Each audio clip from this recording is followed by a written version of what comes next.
दोस्तों, अगर आप और अच्छी नींद चाहते हैं तो हमारी प्यारी सी ऐप नींद को इंस्टॉल करें। इस ऐप पर आपको एक्सक्लूसिव स्लीप स्टोरीज़ मिलेंगी और आप बिना यूट्यूब प्रीमियम के भी इन स्टोरीज़ को बैकग्राउंड में सुन सकेंगे। इंस्टॉल करने के लिए आप हमारी वेबसाइट नींद.ऐप पर ज़रूर आइए और अच्छी कहानियाँ, स्लीप म्यूज़िक, कुछ टिप्स सुनने के लिए इस चैनल को सब्सक्राइब कीजिए। आजकल इतनी टेंशन रहती है कि नींद ही नहीं आती, है ना? अगर आप भी ऐसे ही किसी को जानते हैं जिसे नींद आने में ज्यादा समय लगता है या तकलीफ होती है, तो उसके साथ ये कहानी जरूर शेयर करें। नमस्कार, मैं हूँ शांभवी और आज मैं प्रस्तुत करती हूँ पुराणों से प्रेरित एक बहुत ही सुंदर कहानी। श्री राम, हनुमान और गोवर्धन की कहानी। हम सभी ने हर जगह यही सुना है कि गोवर्धन पर्वत को सबसे पहले भगवान श्री कृष्ण ने अपनी उंगली पर उठाया था, परंतु कोई यह नहीं जानता कि गोवर्धन पर्वत को सबसे पहले भगवान श्री कृष्ण ने नहीं, बल्कि हनुमान जी ने उठाया था। जी हाँ, आखिर इस कहानी के पीछे क्या रहस्य है, जानेंगे आज की कहानी में। यह बात उस समय की है जब भगवान श्री राम की पत्नी सीता को रावण लंका नगरी में उठा कर ले गया था और फिर राम जी और उनकी पूरी सेना समुद्र किनारे पहुंचकर राम सेतु के निर्माण कार्य में लगे हुए थे। तब आखिर ऐसा क्या हुआ कि गोवर्धन पर्वत की आवश्यकता पड़ी और कैसे हनुमान जी ने गोवर्धन पर्वत को अपने हाथों पर उठाया, जानेंगे आज की इस कहानी में। तो चलिए आपको ले चलते हैं आज के इस पर्वतों से भरे रोमांचक सफर पर। लेकिन पहले आप अपने आसपास की सारी लाइट्स ऑफ करके आराम से लेट जाएं। अपनी आंखें धीरे से बंद कर लीजिए। अब थोड़ा सा अपने शरीर को आराम दीजिए। थोड़ा और आराम दीजिए। अपने शरीर को बिल्कुल ढीला छोड़ दीजिए। कोई टेंशन नहीं, कोई तनाव नहीं। अपने दिमाग में चल रहे सभी विचारों को, चिंताओं को त्याग दें। एक शांति सी महसूस करें। सारी नेगेटिव, सारी पॉजिटिव विचारों को धीरे धीरे निकाल दें। हाथों को सीधा करें और अपनी कमर के साइड में रख लीजिए।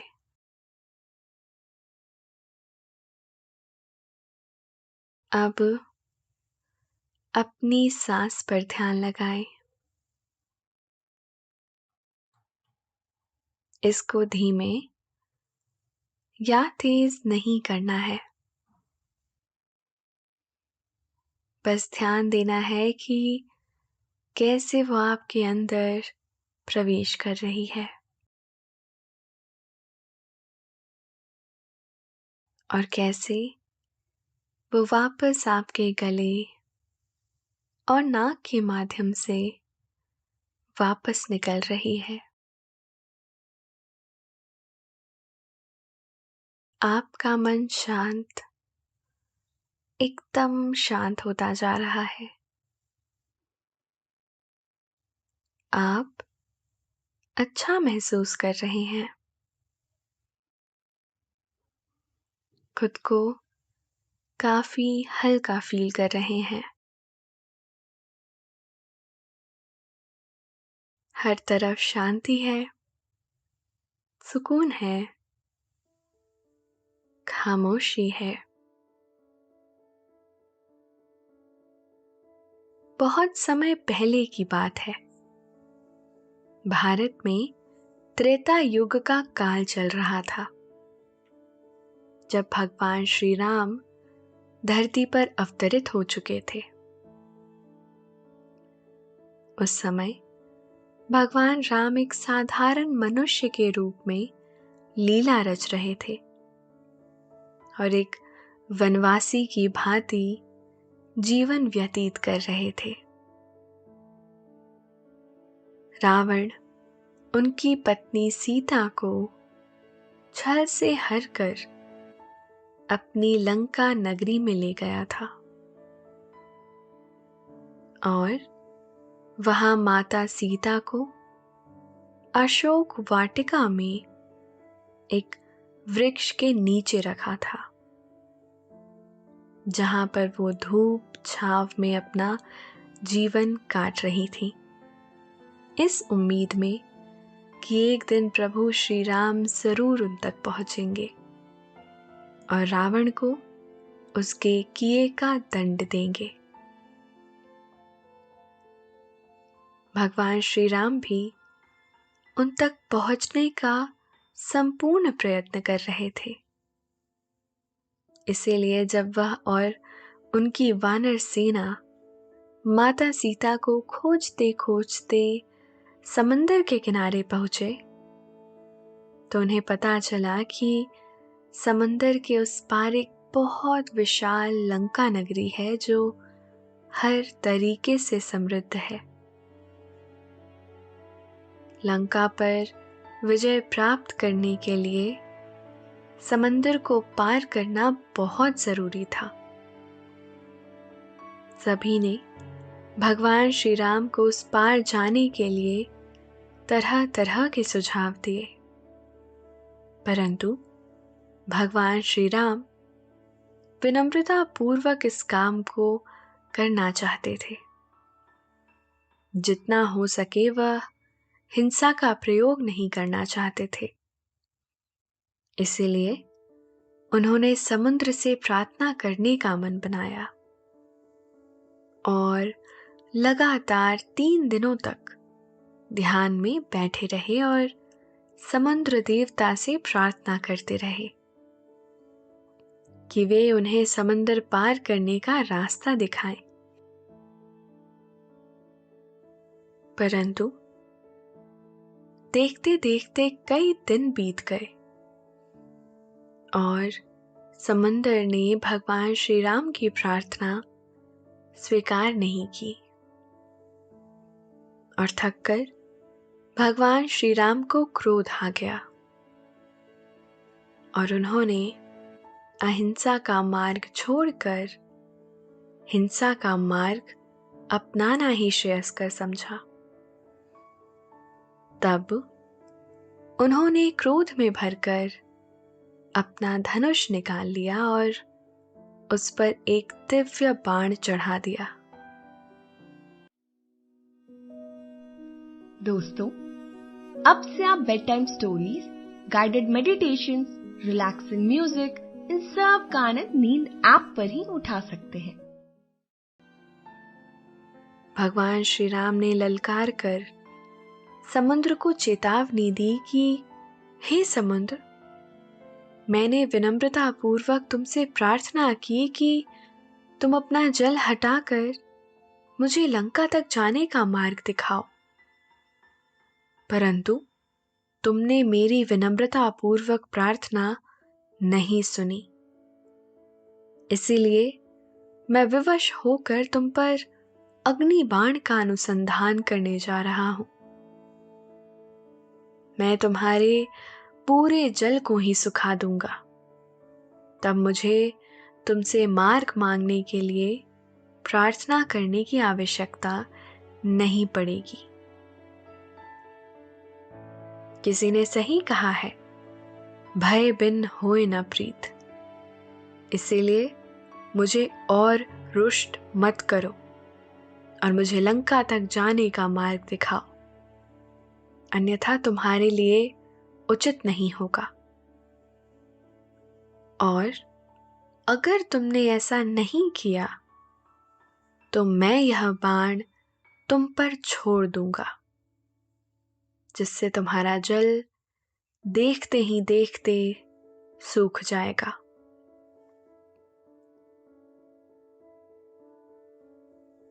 भगवान श्री राम की दहाड़ सुनकर समंदर घबरा गए और समंदर देवता सब कुछ छोड़कर भगवान श्री राम के चरणों में आ गिरे और त्राहि माम करने लगे। वह भगवान श्री राम से प्रार्थना करने लगे कि हे प्रभु, मुझे क्षमा कर दीजिए, परंतु मैं मजबूर था। मैं जानता हूं कि आपको लंका नगरी तक जाना है, परंतु मैं चाह कर भी आपकी मदद नहीं कर पा रहा था, क्योंकि समंदर की मर्यादा है। उसे अपना जल इस तरह हटाने का कोई अधिकार नहीं है। और अगर आप अग्नि से भरा यह बाण मेरे ऊपर चला देंगे तो मेरे अंदर रहने वाले इतने सारे जलचर और पानी में रहने वाले जीव आकरण ही मारे जाएंगे। इसीलिए आप उन जीवों पर दया कीजिए। हे करुणा निधान, मैं आपको एक ऐसा मार्ग बताता हूं जिससे ना ही कोई जीव मारा जाएगा और ना ही समंदर को अपनी मर्यादा का उल्लंघन करना पड़ेगा। तब भगवान श्री राम ने समंदर की बात मान ली, परंतु भगवान श्री राम की एक दुविधा थी। वह अनुसंधान किए हुए उस बाण को ऐसे ही नहीं छोड़ सकते थे। एक बार जब किसी बाण का अनुसंधान कर लिया जाता है तो उसे उसके लक्ष्य तक पहुंचाना ही पड़ता है। तब भगवान श्री राम ने समंदर से कहा कि हे समुद्र देवता, अब आप ही बताइए मैं इस बाण को किस ओर छोड़ूं। तब समंदर देवता ने कहा, हे प्रभु, आप इस बाण को उत्तर दिशा की तरफ छोड़ दीजिए। वहां एक ऐसा राज्य है जहां पर बहुत सारे दानवों ने आतंक मचा रखा है। वह प्राणियों को परेशान करते हैं और उपद्रव खड़ा करते हैं।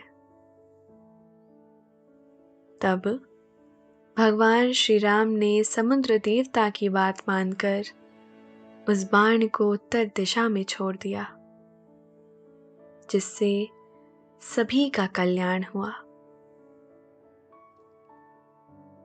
तब भगवान श्री राम ने समुद्र से पूछा, आप बताइए कि वह कौन सा मार्ग है जिससे मैं उस पार जा सकता हूं। तब समुद्र देवता ने बताया कि यदि आप अपनी सेना के 2 नौजवान और निपुण शिल्पकार नल नील से कहें तो वह कुछ ही दिनों में एक ऐसा पुल बनाकर तैयार कर सकते हैं जिस पर चलकर आप और आपकी सेना लंका तक जा सकते हैं।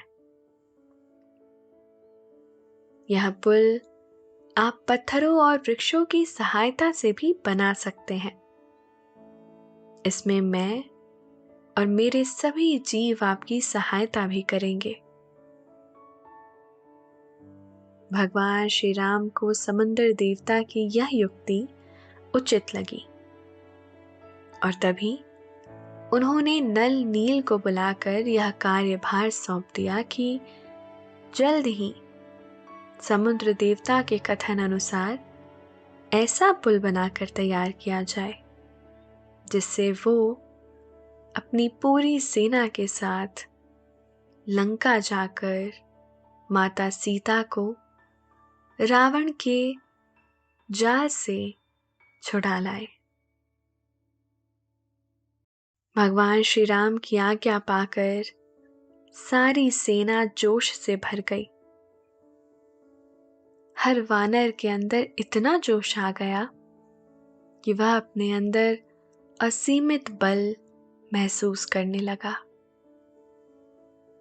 और यह कोई और नहीं बल्कि भगवान श्री राम की ही कृपा थी। राम सेतु बनाने का कार्य शुरू हो गया और देखते ही देखते घनघोर एक से बहुत बड़े बड़े पेड़ तोड़ कर लाए गए और वृक्षों की छाल से लताएं बनाई गई और लताओं से रस्सियां बनाई गई और इसी प्रकार बहुत बड़े बड़े चट्टानों को तोड़कर उनसे छोटे छोटे पत्थर बनाए गए। उन पत्थरों को एक के ऊपर एक लगाकर नल नील लगातार ऐसा पुल तैयार करते जा रहे थे जिसकी विशालता की कोई सीमा नहीं थी। नल और नील विश्वकर्मा के मानस पुत्र थे और विश्वकर्मा देवताओं के शिल्पकार कहे जाते हैं। इसीलिए उनका पुत्र होने की वजह से नल और नील के अंदर भी बहुत अच्छी शिल्पकारिता मौजूद थी, जिसके कारण वह देखते ही देखते बहुत सुंदर पुल बनाकर तैयार कर सकते थे। वह इस काम में निपुण थे। सभी वानर छोटे छोटे पत्थरों को लाकर कतार में लगाते जा रहे थे और नल नील अपनी देख रेख में यह काम करवा रहे थे। राम सेतु बन तो रहा था, परंतु उसके बनने की गति बहुत धीमी थी। छोटे छोटे पत्थरों की वजह से उसको बनने में समय लग रहा था। तभी हनुमान जी को एक युक्ति सूझी। उन्होंने सोचा, छोटे छोटे पत्थर डालने की बजाय अगर हम बड़े बड़े पहाड़ लाकर ही पुल बना दें तो पुल जल्दी बनकर तैयार हो जाएगा और समय भी नष्ट नहीं होगा। ऐसा सोचकर उन्होंने श्री राम प्रभु की आज्ञा ली और उनकी आज्ञा लेकर वह बड़े बड़े पहाड़ ढूंढने के लिए निकल पड़े। वायु मार्ग से जाते समय उन्हें एक ऐसा विशाल पहाड़ दिखाई दिया जिसकी ऊंचाई और लंबाई दोनों ही उचित थी। इसीलिए उन्होंने उस पहाड़ को ले जाना ही उचित समझा। जैसे ही उन्होंने नीचे उतरकर उस पर्वत को छूने का प्रयत्न किया, अचानक वह कमर तक चट्टान बन गए और अब वह हिल भी नहीं पा रहे थे। दोस्तों, अब से आप आपकी मनचाही दादी और नानी की कहानियों से प्यारी नींद की कहानियां सिर्फ और सिर्फ नींद ऐप पर ही सुन पाएंगे। तो इसी तरह हमारे साथ कहानियों के जरिए जुड़े रहने के लिए आपकी अपनी नींद ऐप इंस्टॉल करें। हनुमान जी को समझ नहीं आ रहा था कि ऐसा उन्होंने क्या किया जिससे वह देखते ही देखते चट्टान में परिवर्तित हो गए। उनका आधा शरीर पत्थर का हो गया था, जिसके कारण वह अपने पैरों को हिला भी नहीं पा रहे थे। बहुत सोचने पर हनुमान जी को समझ में आया कि यह कोई और नहीं बल्कि इस पर्वत की ही कोई माया है, जिसके कारण मेरा शरीर पत्थर का हो गया है। उन्होंने उस पर्वत से ही कहा कि बताओ तुम कौन हो और यह कैसी माया है। तब पर्वत ने कहा कि मेरा नाम गोवर्धन पर्वत है और मैं यहाँ के पर्वतों का राजा हूँ, और तुमने बिना मेरी आज्ञा के मुझे यहाँ से हटाने का प्रयत्न किया है। इसीलिए दंड स्वरूप मैंने तुम्हारा शरीर पत्थर का कर दिया है। मैं अपने उन शत्रुओं के साथ ऐसा ही व्यवहार करता हूँ जो मेरी इच्छा के विरुद्ध मुझे हिलाने का प्रयत्न करते हैं। मेरी इच्छा के बिना कोई मेरे पर्वत पर से एक पत्थर भी नहीं ले जा सकता। तब हनुमान जी विनम्र होकर पर्वतराज से प्रार्थना करते हैं कि हे गिरिराज गोवर्धन, कृपया करके मुझे क्षमा कर दीजिए।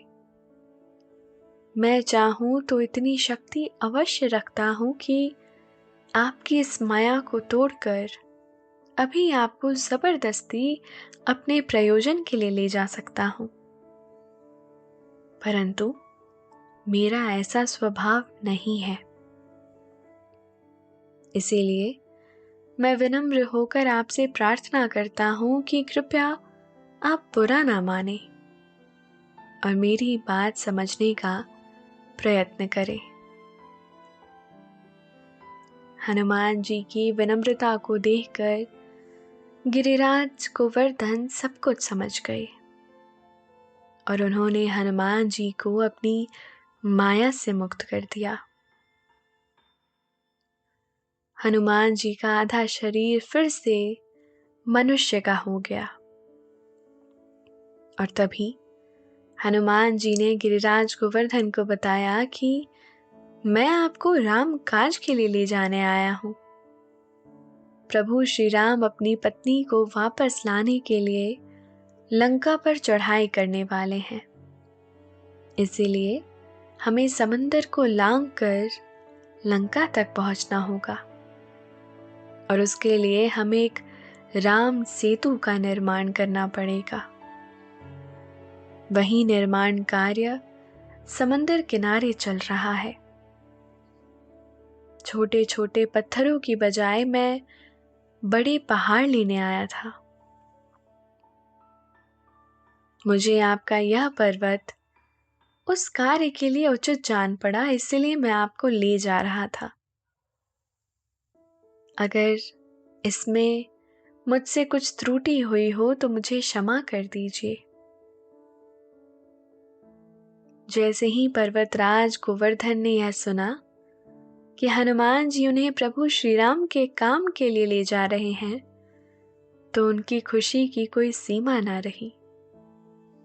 वह बहुत खुश हो गए और हनुमान जी इस प्रकार कहने लगे कि हे भक्तराज हनुमान, आपकी महिमा अपरंपार है। आपने मुझे पहले क्यों नहीं बताया कि आप मुझे साक्षात विष्णु जी के अवतार भगवान श्री राम के काम के लिए लेकर जा रहे हैं। मैं कभी आपसे मना नहीं करता और खुशी खुशी आपके साथ चलता, परंतु मुझे यह विश्वास नहीं हो रहा कि आप सच बोल रहे हैं या झूठ। यहाँ पर कई बार अन्य राक्षस भी किसी का भेष धारण करके लोगों के साथ छल करते रहते हैं। इसीलिए मैं आपकी सहायता करने में संकोच कर रहा हूं। तब हनुमान जी ने गिरिराज गोवर्धन को सब प्रकार से समझाया और अपना वास्तविक स्वरूप दिखाया। तब गिरिराज गोवर्धन ने हनुमान जी को प्रणाम करके उनके साथ जाने का निश्चय कर लिया। हनुमान जी ने अपना आकार बहुत विशाल कर लिया। अब वह पर्वत उनकी एक हथेली पर आने लायक हो गया था। तब उन्होंने उस पर्वत को अपने हाथ पर उठाया और राम सेतु की तरफ प्रस्थान करना शुरू कर दिया। आकाश मार्ग से जाते हुए वह इतनी तीव्र गति से जा रहे थे जिसकी कल्पना नहीं की जा सकती। केवल एक रेखा ही दिखाई दे रही थी। हनुमान जी को देख पाना लगभग असंभव था। इतनी तीव्र गति से उड़ते हुए कभी किसी ने किसी को नहीं देखा था। वनों में रहने वाले जीव ऊपर उस रेखा को देखकर विचित्र अनुभव कर रहे थे। उस तरफ राम सेतु अपने अंतिम चरण में पहुंच गया था। हनुमान जी को पर्वत लाने में काफी देर हो चुकी थी, जिस कारण पुल तो बनकर तैयार हो चुका था। तब भगवान श्री राम ने चारों ओर देखा तो सभी लोग उनकी जय जयकार कर रहे थे और कह रहे थे कि प्रभु श्री राम की कृपा से सेतु बनकर तैयार हो गया है। अब हमें जल्द ही लंका की तरफ प्रस्थान करना चाहिए। परंतु भगवान श्री राम बड़े व्याकुल थे, क्योंकि उनके सबसे बड़े भक्त हनुमान उन्हें दिखाई नहीं दे रहे थे। दोस्तों, अब से आप bed time stories, guided meditations, relaxing music, इन सब का आनंद नींद ऐप पर ही उठा सकते हैं। वह हनुमान जी के आने की प्रतीक्षा कर रहे थे, परंतु उन्हें चिंता थी कि जिस पर्वत को हनुमान लेने गए हैं अब उसकी कोई आवश्यकता नहीं है, क्योंकि राम सेतु तो बनकर तैयार हो चुका है। इसीलिए उन्होंने नल नील को आज्ञा दी कि आप अपनी मटकियों में रखी वह तितलियां छोड़ दीजिए, जिससे संकेत पाकर हनुमान ये समझ जाएंगे कि उन्हें वो पर्वत अब नहीं लाना। नल और नील ने श्री राम प्रभु की आज्ञा पाकर मटकियों के ऊपर से कपड़ा हटा दिया और बहुत सारी रंग बिरंगी तितलियां आकाश में चारों तरफ उड़ने लगी। आसमान में उड़ती उन तितलियों को देखकर हनुमान जी को बीच रास्ते में ही समझ आ गया कि राम सेतु का कार्य पूरा हो चुका है।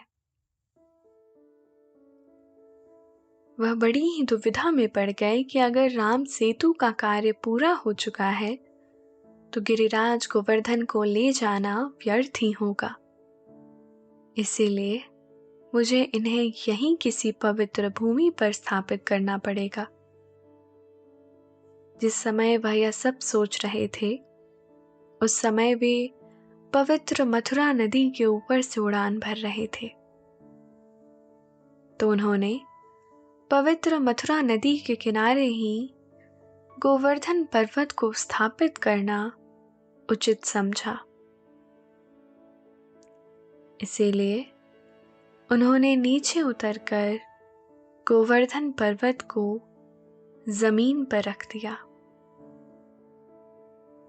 गोवर्धन को लगा कि वह श्री राम प्रभु के पास पहुंच गए हैं, परंतु ऐसा नहीं था। हनुमान जी ने गोवर्धन पर्वत को समझाया कि राम सेतु का कार्य पूरा हो चुका है और इस कारण से वो उनको नहीं ले जा सकते।